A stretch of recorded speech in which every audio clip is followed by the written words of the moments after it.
I was actually pretty excited to get Kaetta Kita Gunjin Shougi Nanya Sore. It's a completely unique game on the Famicom, and while I'm sure they exist, I was unaware of any other video game version of Gunjin Shougi. As somebody who likes the offbeat, this was catnip. Even if it was a bad game, I was interested in what it was. Gunjin Shougi is a game that's very similar to Stratego. It really doesn't have anything to do with shogi except for the shape of the pieces. The board, for example, has spaces that are run together or are blocked off, and even if they weren't, it would have the wrong number of squares. In the game, there's 16 kinds of pieces, 7 of them are doubled up, and most of these pieces can move 1 square at a time in any ordinal direction. When 2 pieces collide, the winner is determined by which piece they are, and it's possible for both pieces to take each other out. If you're playing the real board game, you have to have a referee there who will look at both pieces and say who won. You don't get to know what your opponent's piece was after the battle. So what you have to do is keep track of which pieces can beat which pieces, and which pieces have special movement rules, so that you can have a pretty good idea of what your opponent has. The goal of the game is to take over the enemy base, the doubled up square at the back. Only certain higher ranking pieces are allowed to capture that headquarters, and if you lose all of those on your side, then you automatically lose. A few pieces are capable of moving extra squares, or jumping over pieces to land at the back, while a few others aren't allowed to move at all. You aren't able to move into a square that your own forces occupy, so maneuvering things around is a bit tricky, especially since the boards are divided in half, with these narrow bridges being the only way to the other side. Kaetta Kita Gunjin Shougi Nanya Sore has 6 different sets of pieces that you can play with.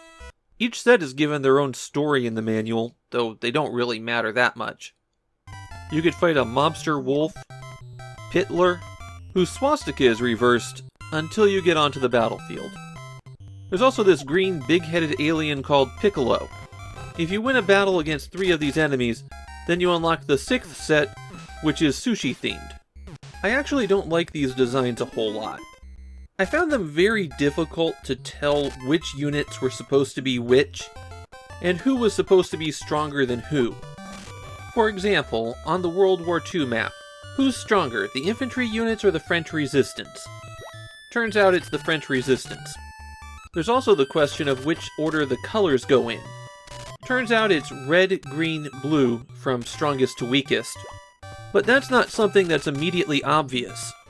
And then there's the vegetable set.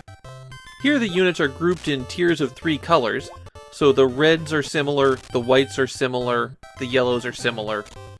But who's strongest between an orange, potato, and a banana? That was weakest to strongest, but there's really no way to know. And are white vegetables stronger than yellow vegetables?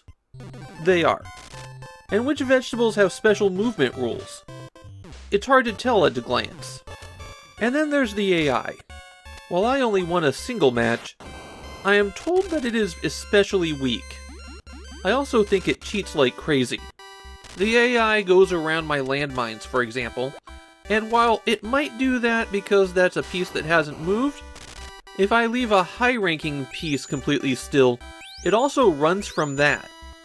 There aren't multiple skill levels here, so once you understand how to beat the AI, you won't have too much trouble with it. You can play 2 players, but it does make the setup tricky. You can do a manual setup where you put down each piece, or you could have the computer just do a random setup for you. For my games, I went with the random setup just to save time, though even I could tell that the random setup was not very good. You might even say it was random instead of planned. As I'm wrapping this up, I've got to mention one weird thing out of the manual. Sofel had a section at the back soliciting game ideas. They just asked that people mail in their ideas. I don't know if anything came out of that, but looking over the rest of their Famicom library, I kind of doubt it.